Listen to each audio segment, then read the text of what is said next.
This is the Bama Podcast with Marty Solomon. I'm his co-host, Brent Billings. Today we're joined by special guest, Dr. A.J. Sherrill, who has more than 20 years of experience as a pastor, including his current role as a lead pastor at St. Peter's Church in Charleston, South Carolina. He has served as adjunct professor at Fuller Theological Seminary, and he is the author of a new book called Rediscovering Christmas. AJ, welcome to the show. It's so good to be with you guys. Thanks for having me today. And if you want to add any more color to the introduction that I just gave, I'm sure that your life has more interesting things than the simple list of accomplishments, as cool as those are. And I'm sure there's lots of stories behind those. So anything that you want to just add to what I said, please feel free to introduce yourself. Yeah, I'm a spouse, I'm a dad, I'm a pastor, writer, but really I'm a chef imposter. That's really what gets a lot of my time today. And I'm currently learning how to fly fish. So 10 and 2 is where I've been living in recent days with my arm. But no, I live in Charleston. We do two things really well, and that's food and fishing. So I'm leaning into that with all of my soul. See, he just nailed the extra intro. Like, that's it. That's exactly the imposter chef, 10 and 2 fly. That's it. That was perfect. I love it. I don't know anything about fly fishing, but I feel like I know a little bit more now. Know that something has to be at 10 and 2. It's beyond driving. It's that flick of the wrist. Well, and where you live, you should know that by now. If not, you should get to know that, because Idaho is chock full of rivers, streams. I squander everything about where I live and who I am. Like, I don't really care about hunting or fishing.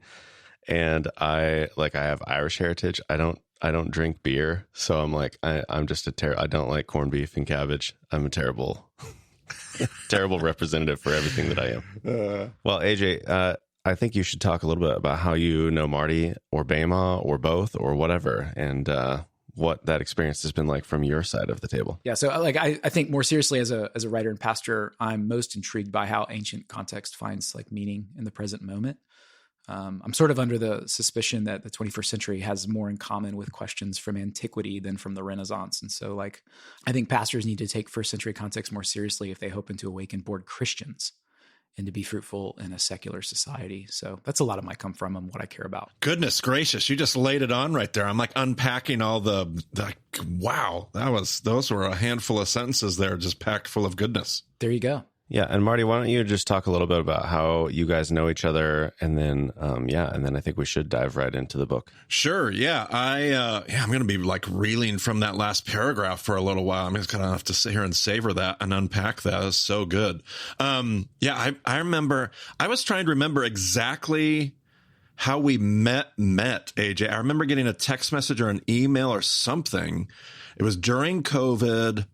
I was going to be headed through Michigan, or maybe our contact was the reason I was going to head towards Michigan, where you were at in Grand Rapids. You were asking me to come speak. And so we just began this connection, and was just this deeply meaningful back and forth over the years. And we still haven't actually connected on site or in person yet. But I just remember starting to listen and follow some of the things that you were doing at that point. And then you moved away, and you're now where you're at now. And just, it was this new friendship that I've deeply appreciated, and feel like I have a comrade out there that I've never really even truly met in person. So that's how I felt. I was pastoring Mars Hill in Grand Rapids, and, it was essentially as a church founded on ancient context style preaching. So like when you started up, Bema, this guy in my small group was like, "Hey, you gotta check out this podcast." And I was like Bema, like the platform in the synagogue? And he was like, "Yeah." And so I started listening, and from episode 1, this was really early with you and Brent.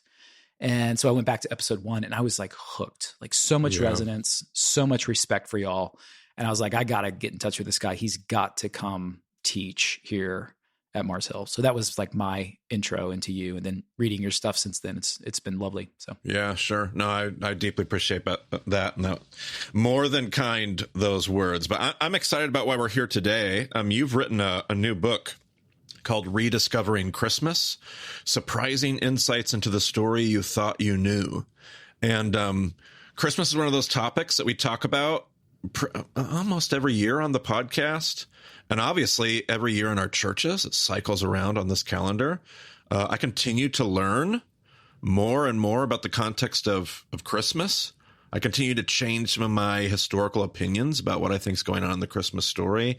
I continue to hold some passionate opinions, some of which are even unpopular. But it struck me as I was reading your book, AJ, there's a lot of just resources. There's not a lot of resources out there. Like I kept thinking like, okay, what are the resources that I go to? Because whenever I talk about Christmas, people will say like, okay, what are the sources that I can go to? And there's a lot of what I would call maybe Christmas adjacent, just that period of history. But I don't have on my bookshelf like historical Christmas resources. And so I love having this one on my shelf now. But what is it that drove you? Was it that same kind of observation that drove you to take on this project or something else? Precisely the same. I think you and I have walked the land so much in the Near East and been like, you make connections over time, you write them down, you think about them, and then you realize, why don't we talk about this around Advent, around Christmas? Like, why does this never come up? And so, I think we've got to have more resources that draw us back to the life and time of Jesus, whom the entire story is about. And so putting this into a resource that I feel like really helps resource the season, I think is really what drove me to do that. I gave this Advent teaching series years ago, and I just started unpacking the various characters of Christmas, like one at a time. And I noticed people started sitting up in church a little straighter on Sunday morning, because I think we start like revealing stuff that obviously people have never been exposed to before, that I'd never heard before walking the land and learning that. And I think people are so hungry for fresh insight that's not only new to them, but also like true and ancient. And so it's fun to see when people connect their lives today to the lives of the ones whose shoulders we stand on. Yeah, absolutely. So as a pastor, you're leading a congregation through this Advent. Like, where did that series come from? It sounds like that series maybe led to this book, but what are like the frustrations that came before that? And then what are the like good experiences that came out of that led you like, oh, I need to turn this into a book? I think light shows, man. I mean, light shows as like a mean, like an end. Like that was the point rather than a means to an end. I'm not critiquing all light shows, so don't hear me wrong. I just sense that like when people leave the church during Advent, or like let's just take a Christmas Eve service, and they're excited to talk about the laser show that just happened, rather than like savoring the story and boldly proclaiming the most incredible breakthrough that the world has ever known, that in the fullness of time, God took on skin and walked among us. Like that's the stuff that kills me. That wouldn't be, the sort of familiarity with the bromides from culture and just that we would have to go to the extent of like lasers and lights and something like entertaining to really get us motivated to realize like, oh my goodness, look what happened. I think Christians are bored and they're looking for fresh meaning, but if they can't find that, I am willing to settle for sentimental depictions of cultural Christmas.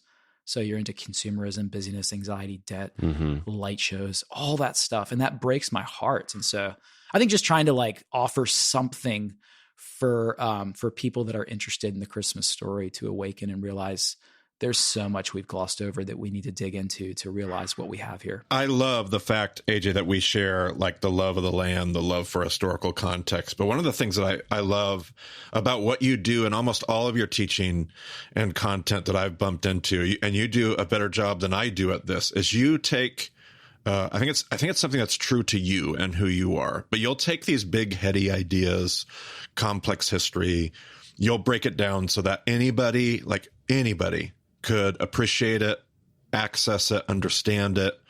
And then you have this passion for spiritually formative, like this spiritual formation, a little bit more contemplative. Like in this book, like every chapter, you have a sketch at the end of every chapter that you invite us to reflect on. Like it's not just historical, academic, cerebral. Like it's very wide and it's very, very accessible to all kinds of people. We're not just learning for the sake of learning historical information about Christmas, although you do that. You take us through all those things. You're inviting all of us to be changed by the Christ child in this book. The characters of his birth story are opportunities for us to be provoked and to be changed. And how do you imagine this book being used in an Advent season, in a church setting, community? What are the things that you see? And because of that approach that you bring, it's just something really, really special. I really advocate for people to savor the chapters, like sip coffee, read slowly. 13 chapters, each on a character of the Nativity, and each with a practical takeaway, each with a reflective artistic doodle, but each with context-loaded insight to rethink some things we thought we knew. I'm a big subscriber in my teaching and writing to show, don't tell. Like, I'd rather show you. Like, if I'm teaching, I want to show you on a screen what I'm talking about rather than just narrating it. I want you to see it. Mm-hmm. And it's the same with like that doodle. I had a friend of mine who's an artist give a doodle for each chapter to kind of like bring you into the story through like visual. And they're just sketches. They're not like incredible artistic pieces of art. They're just sketches to capture the imagination and focus your attention in a direction so it doesn't scatter all over the room. And in the ancient world, or I should say not quite the ancient world, a few hundred years ago, the idea of a visio divina, this idea of visualizing a meditation into a piece of work that you just read. So you kind of move from this place of reading words to then like moving into a visual that you can really reflect on what you just read and maybe develop some deeper meaning. Where did you encounter, like, did you have, I know for me, it was my mentors. I had mentors that were very bent towards a more contemplative Christian practice or just more spiritual formation versus trendy church growth or just cerebric academic. Like, where do you trace that love?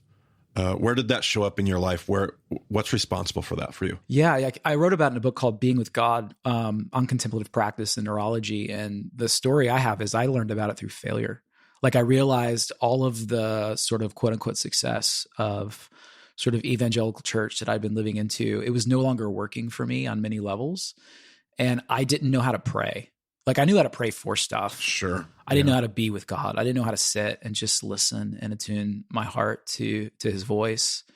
And so it was a very long journey of like gaining sort of clarity on that, like naming that I'm not sure that like I have a very deep faith when it comes to like, investing into the seed that was sown in my heart and seeing God's divine life grow within me. I'm not sure that I've given that a lot of thought and attention. So it's very external, very results driven. And that came through a failed church plant. It just didn't go the way I thought it did. I came from like ministry success early in life in my 20s, late 20s. I was sitting with a failed church plant, not knowing who I am because I was defining myself by externals. And then what was cool is like God just planted really interesting people in my life to give me a whole new imagination and language for maybe something more that's deeper, more historic, more ancient. And you just start reading footnotes and following the footnotes. And you realize, oh my goodness, this is so much more beautiful than what I've known. I should really devote some time to discovering more of this stuff.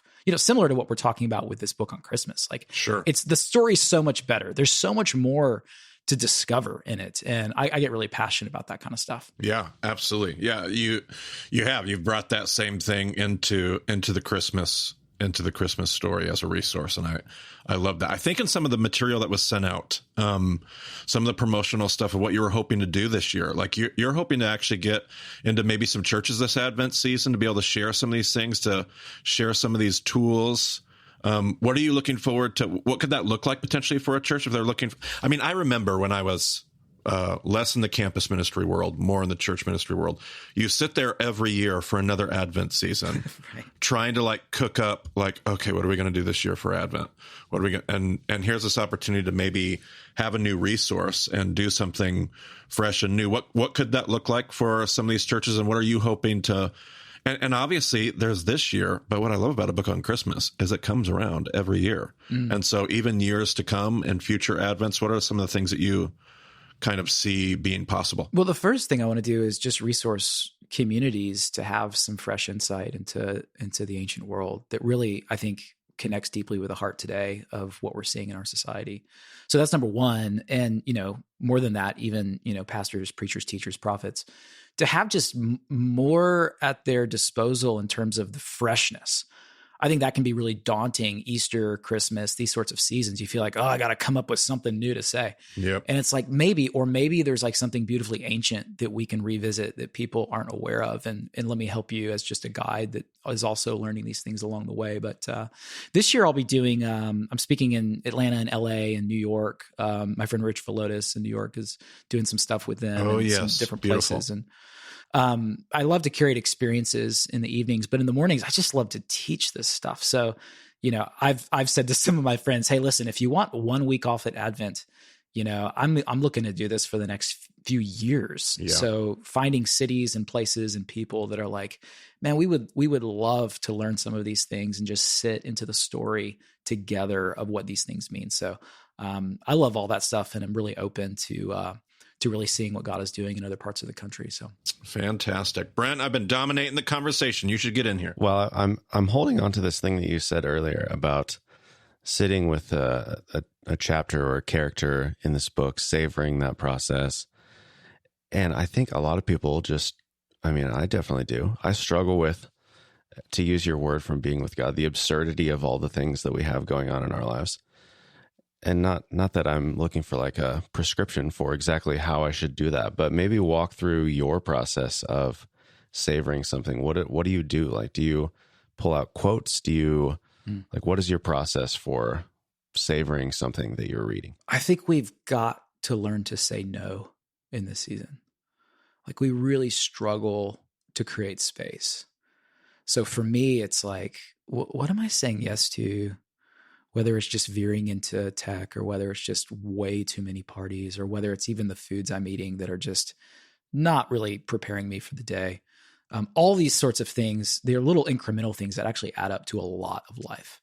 So learning to say no to some things in order to say yes for things that are better, I think is something that I always am leaning into at Advent and Lent and other parts of the year, but definitely in Advent. For me, I've got this little corner in my house that's sacred. I mean, all of life is divinely sacred, but there's this one place that's more sacred than every place else. And I've got this little light I love, and I turn that on, and I get up before everybody, and I make my French press. And it is just scripture is what starts my day, usually a psalm. But there's often, after I get through praying the scripture, there's some little resource I'm reading, whether it's on Ignatian spirituality or on a book like Rediscovering Christmas, something that has to do with cultivating the divine life more within me. It's not like how to learn more about, how to be a better fly fisher. Like, there's a time for that. That's not what this is. This is like, I've read the word, I've ingested that, I'm sitting in prayer, but I also want to read some maybe like companions that have come along the way through the years that are also asking some of the questions that I'm asking about my context. And so that's what I do in the morning for about a half an hour to an hour, sometimes even less than that, depending on the day. But, just leaning into that, there's this, I'm sure you guys talk a lot about, kavana and this idea of intention, this Hebrew word of like finding a place in your day where the intention of your life is to cultivate God's life within you, to really imagine your soul as a seed that needs watering and nurturing and tending, and to allow the Spirit of God to do that work in us, to just surrender the moment. And so that looks different for different people. Like for you, Brent, I know we talked about walking earlier.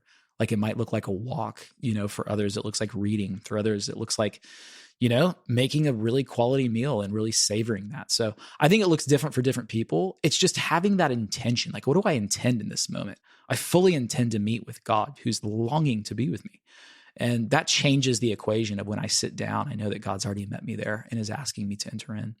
So we could go on about that, but I won't. AJ, I think you've probably done a lot of other things. You just mentioned a book that I wasn't even aware of. I haven't dug in enough to. So tell me about some of the other books or projects that it might be writing. It might be something totally different. I think I'm pretty confident you lead study tours in similar ways than I do. I think we exchanged text messages one time about like a little fun little seed of a dream of us co-leading a trip sometime, which I don't know how that will ever fit in my life, but that would be epic. But talk about some of the other things that you do, some of the other things that you love. What sets you alive? What are the things that Because it's not just writing, but there's probably other writing projects too. What does that look like for you in your life, and what else is out there? Yeah, once or twice a year. I do a couple. I do a contemplative retreat at a monastery every year because I love like being with people in real time over the course of a weekend. So there's a gorgeous monastery here that we just utilize that for 3 or 4 days to sit into these things and discuss. But like you, like the fifth gospel is the land. Yeah. And so I've come on a little bit later. I just started leading trips, 5 years ago. And I've just discovered so much excitement walking the land, whether it's the Holy Land or whether it's Greece or whether it's Turkey. When you sit into those places and walk them, there's just so much to learn in our feet. And so I've just learned that is like, for people today, like we're just so chock full of head knowledge in every direction. Like we got to like integrate this into our feet. And so that's been a really big deal for me. I post trips that I lead on my socials like y'all. Like I aim to keep mine small. I love a 20 to 40 max amount of people because I really have a passion for pilgrimage more than I do tour. Yeah. A place where like we hit these sites, like you end up in Caesarea Philippi, and you start teaching, people are gathered around seated, and all of a sudden, like the Holy Spirit just breaks out in people and they start talking and sharing and revealing. And then we start praying and laying hands. And before you know it, it's like, oh my goodness, like God is meeting us in this crazy place when you read about it. And we too are proclaiming that you are the Christ, the Son of the living God. So those are the things like deep community, conversation, lingering. These are the things that I really savor in my life with people. And so those things really get me going when I can sort of live into the context with people in real time. Absolutely. What other books, you mentioned books that you had written before. What other kind of works have you got that's out there in the world that have been published? I did my doctorate on the Enneagram years ago. Oh, yeah. Yeah, that's right. Learned it from a monk named Richard Moore. Richard Rohr taught me that, I don't know, must have been a better part of a decade. And I just got full bore. It was really good to just explore my own life and then realize this could be really helpful with spiritual practices. So really helping people understand their sort of bent, but like, how do we grow? Like the goal isn't to know, it's to grow within what we know. So a lot of my work has been on that. So I wrote a book called The Enneagram for Spiritual Formation. And then Being with God was my book on neurology and contemplative life. And some other stuff on discipleship, a book called Expansive. But this is the one that I'm so excited about with Rediscovering Christmas. I feel like it's my favorite so far. And I'm really excited to see what happens in the months to come. Well, AJ, this is the part of the interview that felt like it was going to be a setup for me. And I will just out myself as an Enneagram unenthusiast. Yeah. I should say. Good. I don't find it helpful for me at all. Good. So do you like that? Or do you want to try to convince me that I should care about it more? Here's I think I am not an Enneagram evangelist. Like I hold it differently. I couldn't care less if you like the Enneagram. What I want for people is to love Jesus. And so for me, the Enneagram has always been a means to an end. And when people treat it like an end, like you got to do this, like it's just just cliche to me. So I'll get people all the time that just like light me up on social media, or I've seen YouTube videos of people that just take me to task. And I'm like, oh, that's so good that you reject that. There's probably a number for that. However, it doesn't bother me in the slightest, man. I want people so deeply to know how much they're loved by God. Yeah. And Jesus is the evidence for that. I don't care if you don't like the Enneagram. See, I didn't realize we've reached full redemption now. So I think we can just close it down at this point. That's good. I didn't know. Like Brennan made a comment before we got started here, and I'm like, what could it be? And then when you said the title of that book I had forgotten about, I'm like, that's it. That's the one. That's good, man. No, put it in there. I like that. Yeah, I don't mind other people using it. It's just there are certain people who seem absolutely convinced that I need to, and I've checked it out, and this does not like help me understand who I am. So anyway, I appreciate your take. Thank you, AJ. Yeah, man. Yeah. You're going to help him out. You're going to help him take his stance with more, which is, I love that. I kind of share that same conviction with all those tools that are out there, man. Tools are tools. And when they're helpful, man, awesome. When it helps us get closer to Jesus, fantastic. And when it doesn't, then it doesn't. And that's just great. Well, I would like to personally highlight the Being with God book, which was incredible. I keep doing this with books where I think like, oh, I'm going to bust this out real quick before we do an interview. And then I get into the book and the book is just challenging me to stop And so that was my experience. I have not finished it yet, but I did start it, and it is like just dripping. Like if somebody had told me that, if Impact Campus Ministries was this larger organization and I didn't know everybody in the organization, somebody could have told me, oh, AJ works for us and he's over in this other part.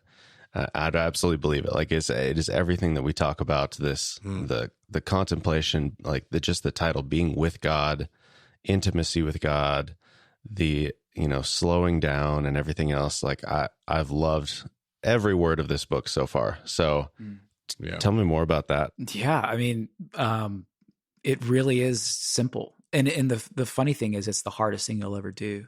Yes. And there's a good word for that, and it's the word simplexity. It's like this simple thing with complex results that we can describe, but we can't prescribe or sort of solely get our arms fully around it. And that to me is so much like God, who refuses to be controlled or sort of reconfigured into what we want or what we need. And he redefines what we need. And that happens through intimacy. And I think that happens through being with God, through recognizing that you don't have to earn, you don't have to strive. We get to rest into what is true. And that is that the divine life lives within us. Teresa talks about how we're this interior castle, and that's not meant to be like, ostentatious or whatever. It's just meant that we're complex realities as human beings. And God wants to fill all of those rooms and to be present there. And I tend to quarter God off from some of the rooms of my life. And so that's like a recipe for a real minimization of existence. And so I long to slow down, that I can be more in touch with what God is saying and the sort of impulse of life that I can feel and experience and get in touch with. And so I think the contemplative path is really helpful for that. This may be too personal of a question, but if you're comfortable sharing, I'd love to hear like your first experience where you felt like you were actually with God in this way. Yeah. So I think the first time I felt this, I was on a retreat. I used to pastor a church in New York City, and there's a monastery about 20 miles, about an hour north of the city on train. And I was led by a guide through just simple like prayer practices of stilling my mind and giving it. I prayed the Jesus prayer, Lord have mercy on me. I just really simplify it to that, to give my frontal lobe something to do in my brain so it doesn't wander off. And I would say it takes me about 19 minutes of sifting through the minutia of chaos of my life. And then I'll just get this one brief moment of brilliance where I feel so aligned and united with the creator of the universe. And like that, it just kind of eludes me. It's like all of the chaos of the day like comes back into play. But it's like this moment where I can't explain it. It's not like laser shows. It's more just like knowing that you're known and that you don't need to do anything and you don't need to prove anything and you don't need to protect anything, that you're loved and that you can just be held. And I think that's like what I am hoping for when I sit. And it doesn't happen every time. It's not like magic. But I feel like, and it's not about like, hey, God, will you show up? It's really about me. Like, am I willing to release and make space and show up? And whatever happens, it'll be wonderful, whatever that is. So that was probably my first experience of just this thin moment that was a split second of like, I feel so loved and I can't explain it. That was the first time that happened for me. You can get to it one way or another. You can get to it through one door. You can just, hey, I probably get way too distracted. I don't keep my frontal lobe, so it probably takes me far more longer because I keep having to come back. And but hey, get there. I'm glad, AJ, that you had those experiences, and because it's what you bring with you into, like, I love even just your presence on social media. You do these short little Instagram reels frequently, just these little weekly meditations, and just the fact that there are people out there sometimes I learn from. I love what Jesus is doing through them, and I learned something new. I can tell that what they do is they study and they dig and they research and they're very committed. And then there are but there are some people out there that I can tell have been with Jesus. And I don't mean that in a cliche way. I just mean they know the resurrected Christ. And that is somehow in the stuff that they're doing. And I just appreciate how that comes with you. It comes with you in Rediscovering Christmas.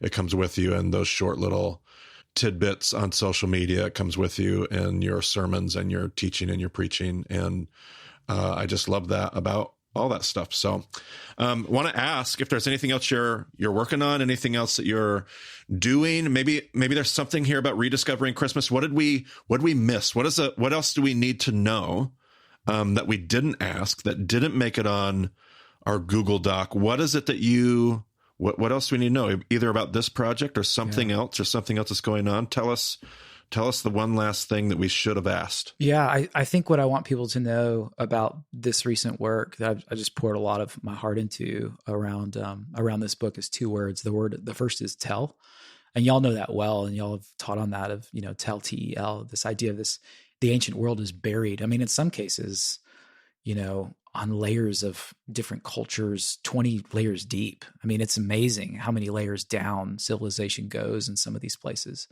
Christmas is like that. I use that as a metaphor for this book. It's become a tell. Yeah. Like there's so many layers of culture since the first century Near East story, like from lawn inflatables to the war on Christmas to Aunt Sally's fruitcake and Santa Claus and that whole panoply. This book is meant to help you dig down and unearth some of those layers to get us back in touch with the essence of the story. And the second word I want to help people really lean in with is the word bread. The story is summed, I think Christmas is best summed in the word bread. Jesus was the bread of life. He was born in Bethlehem. Well, what does that mean? It's a compound word, Bethlehem, for house of bread.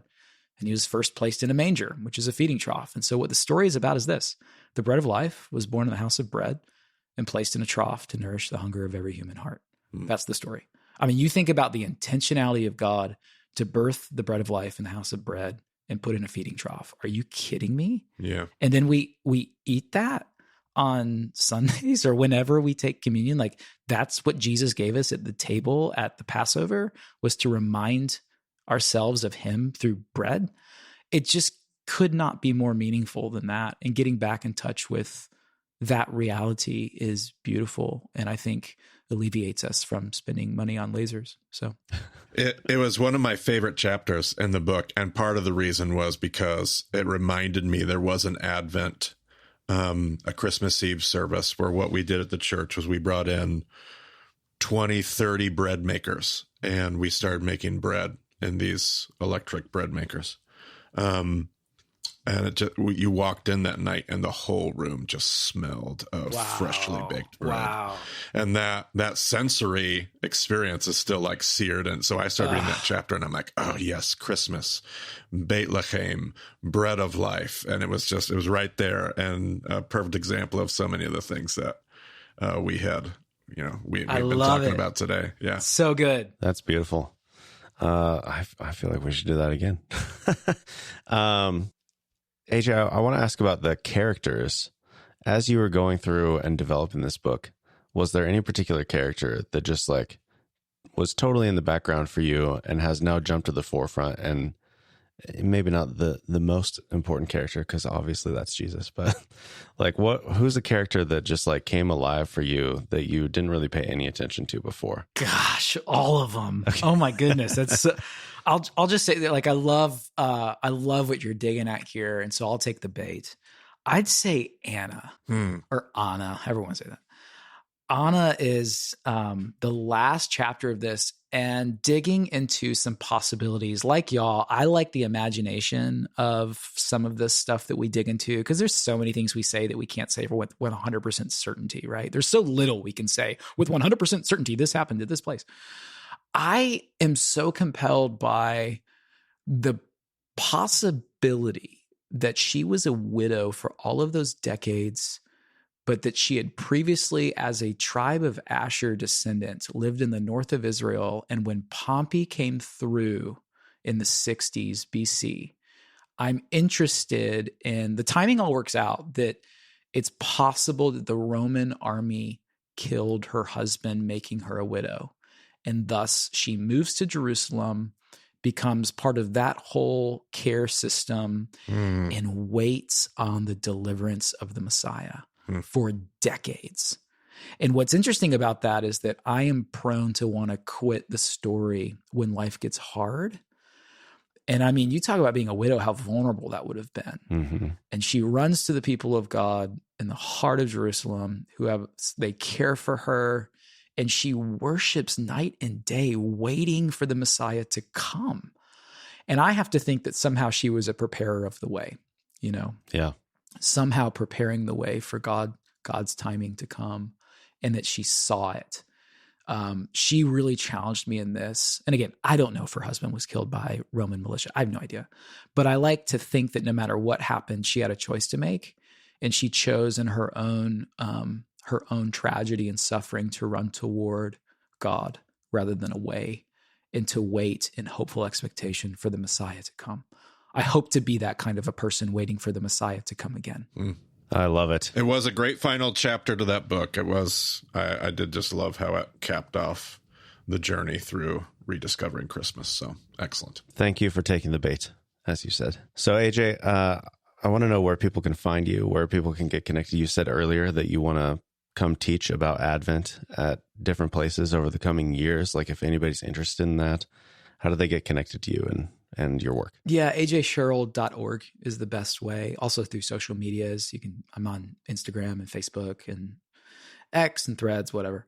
So those are just look up AJ Sherrill and there it is. So that's probably the best way to get in touch. Through ajsherrill.org, you can just send me an email. All right. We'll have all of those links in the show notes, of course. All the books that we've mentioned, all the other resources that we've brought up over the course of the episode, everything will be in the show notes.